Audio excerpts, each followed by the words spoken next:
Today I travel and visit with graffiti project artist Blake Carver. Blake is from Jefferson City, Missouri.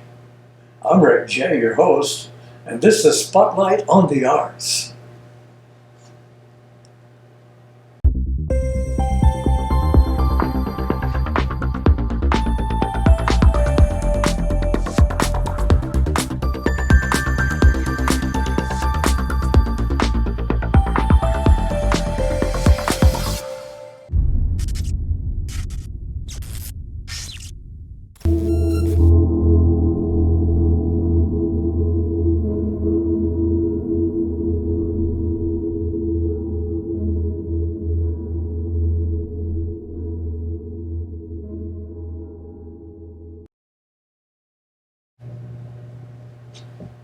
Welcome to Spotlight on the Arts, coming to you from the home of Cindy and Larry Carver, where our guest today, Blake Carver, grew up, spent a lot of time as a child, and now here as a family.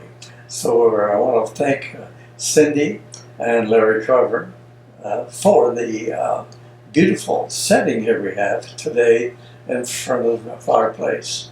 If you would join me in welcoming Blake Carver here to Spotlight on the Arts. Thank you for having me. Well, thank you. This is your first visit here with me on Spotlight on the Arts. I've been looking forward to it for quite some time now, since you visited us at the Call for Nature's Art exhibit that your father, Larry, participated in about 3 months ago.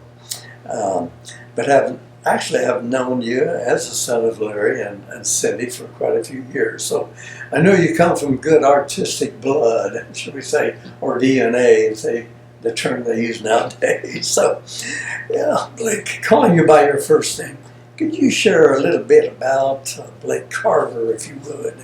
I grew up in Jefferson City, Missouri. I lived in South Florida for about 7 or 8 years. I ran a couple kitchens down there, and that's where I kind of fell in love with food and the culinary part of the aspect of cooking, and moved back to Missouri and started my own painting business. Oh, I see. And that painting business, I might as well go ahead and give us that name. It's Muck Paints.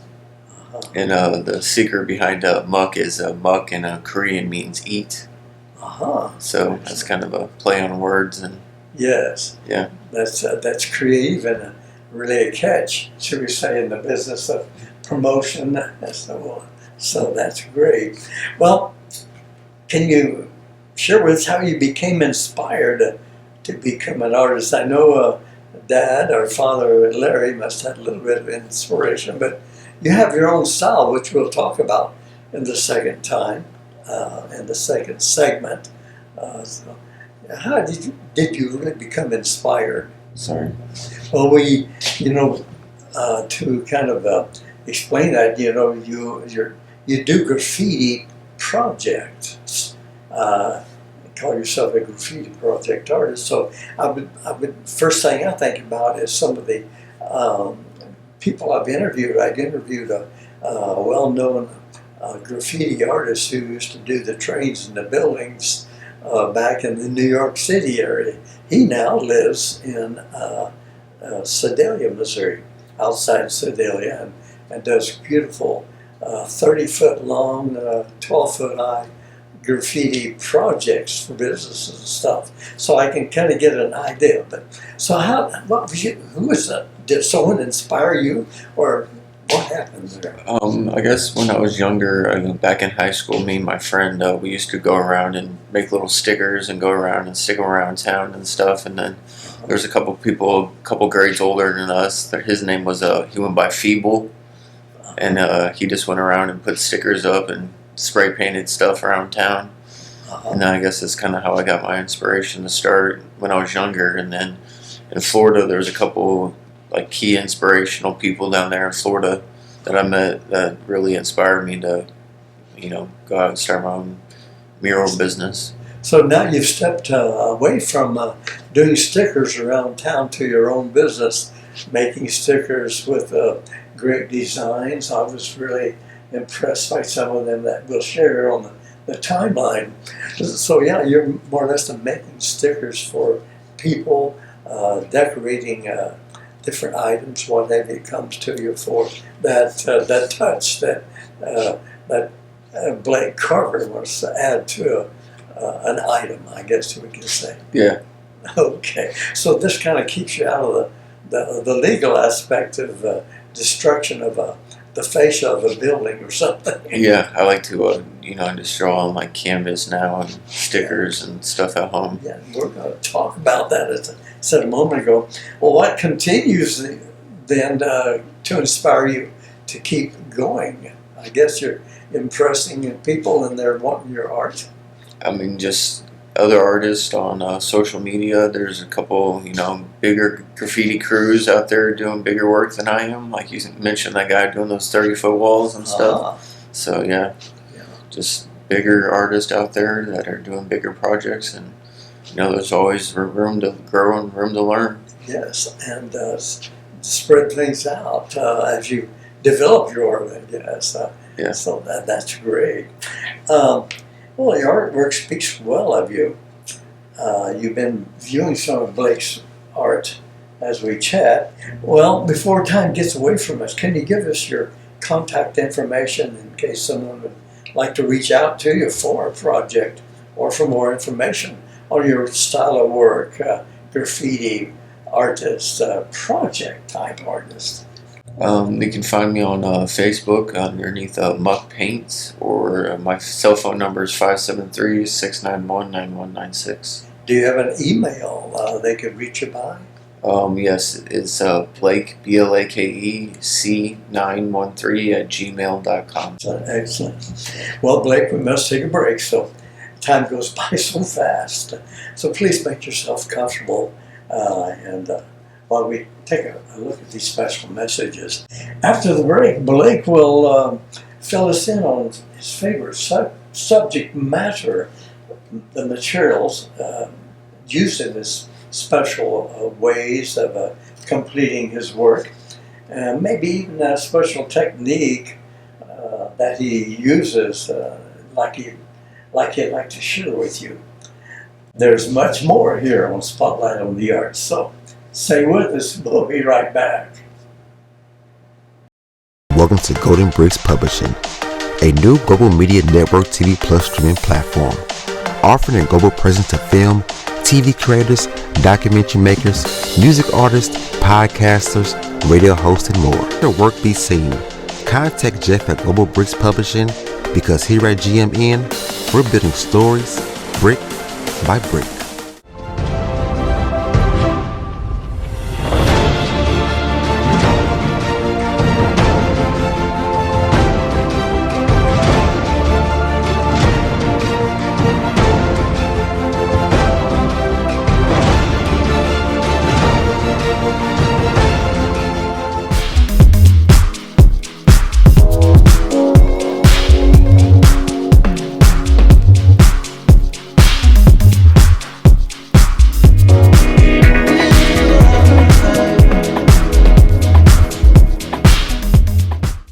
Brick by brick, building stories brick by brick.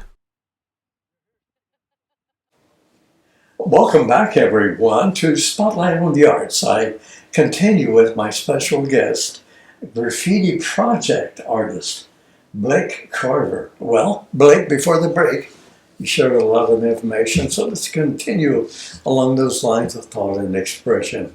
Well, Blake, can you describe your type of art and how that came about with your learned skills? Considered you somewhat touched base on that in the first segment, but to kind of draw things together,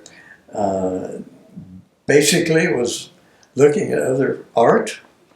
There's a couple of key inspirational people down in Florida. One of them goes by Sikhism. His real name's Giuseppe. Giuseppe, I've heard of Giuseppe. Yeah, in my research. Yeah, he does a lot of. Used to do a lot of subway art in New York, and he just kind of inspired me down there. Oh, excellent. But my art, I like to use Posca markers and draw on canvas, like I was saying, and you know, like my table projects. I like to sand down all my table projects and put primer on those, and do everything the correct way that way. Right. So your favorite subject matter can be a table, it can be a card, it could be a canvas. Yeah, paper mache projects or anything like that. Oh, I see. So it would be great for children at a party, a birthday party, I guess. Yeah. And I've seen some paper mache that turn into major art pieces selling for major dollars. Yeah. So you never know in a creation that you develop, you would be possibly sharing that in an exhibit or something. Well, now you spoke of materials. Is there a certain type of pen, a felt marker that you use that stands out more? Yeah, there's a Modulo and then Posca markers. They're just acrylic paint markers that you can buy online on Amazon or different graffiti websites. Now, as you develop different lines of, shall we say, color, do those blend well? They blend in each other on your edges? No, not really. You gotta kind of use water and a brush if you want to blend the colors together. Otherwise, they don't really blend that well together. So that's your trick. That's why I was trying to picture how you blend that. So, so you do have a way of handling that chore, okay, so you could say. Well, you spoke to those mentors. I'm glad to hear that. So that's part of your learning process, I guess, and inspiration. Great. Yeah, well, one of my biggest mentors is a group in London called One Up. Yes. Yeah, they do a lot of big projects like on sides of boats and stuff like that. And you can find One Up online on Instagram or? Yeah, they're on Instagram Facebook? and on Facebook and stuff. Yeah. Okay, One Up. Is that a numerical one and up, or is that 0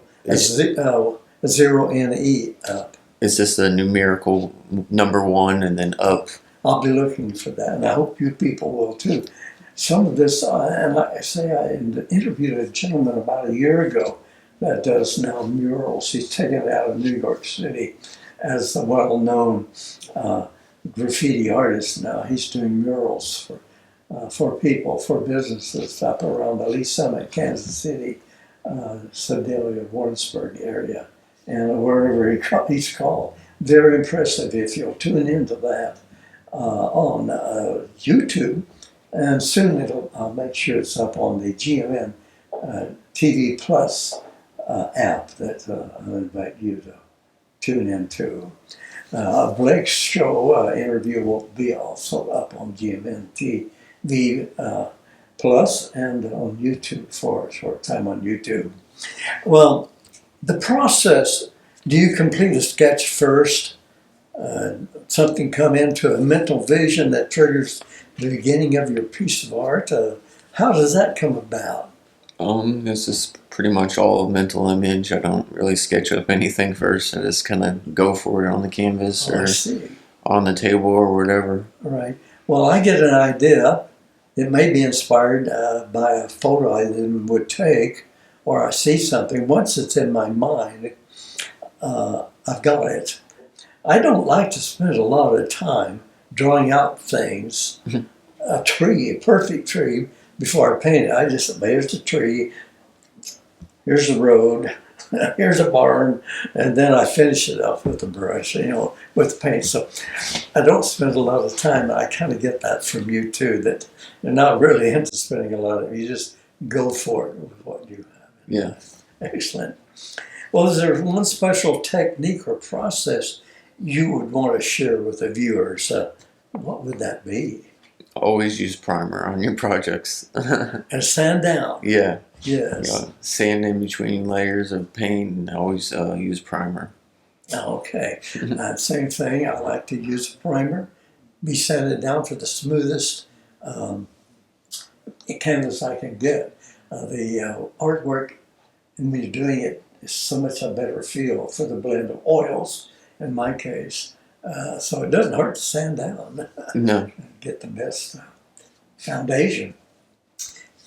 Well, Blake, do you have any favorite pieces of yours that you'd like to speak about specifically, and the story behind that creation?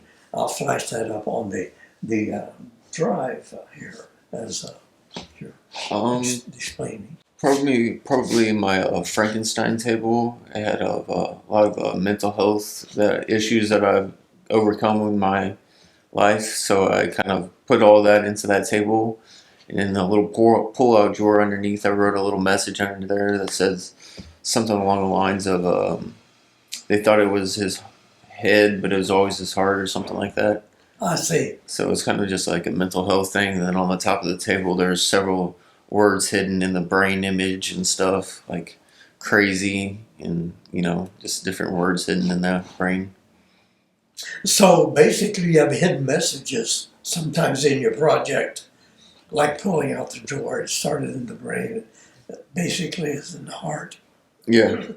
We spoke of, you're a little older than a younger brother, and I remember the name coming up with your mom and dad.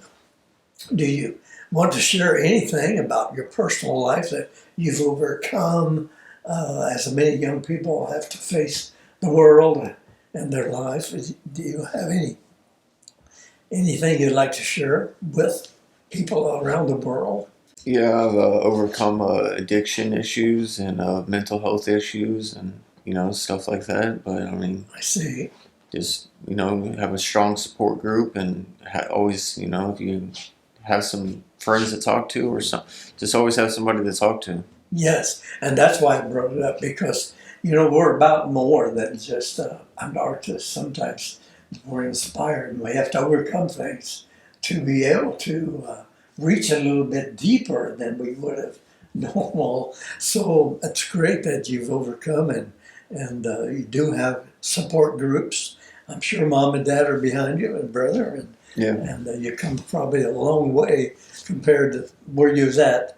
I always know from working different artists, many of my artists, entertainer types, have hit rock bottom, you could say, but have climbed back up and now are major stars these days. So that's common in the LA area for sure. So, and a lot of your viewers probably have read backgrounds on different artists, entertainers, movie stars. So Blake is not at that level, but again, he's a human being and he's been there, done that, and now overcome it and on the way to a great future. You've been basically on a good level for quite a few years now. Yeah. Probably about 7 or 8 years now. Excellent. Yeah. That's great to hear. And you've got my support anytime you want to call. Well, do you have any exhibits, jobs, or projects you're currently working on you'd like to share with the viewers? Yeah, I got a couple table projects I'm working on, but table projects always take the most time. And, I got a round circle table that has it's going to have a DNR or peace sign and then the world in the middle of it.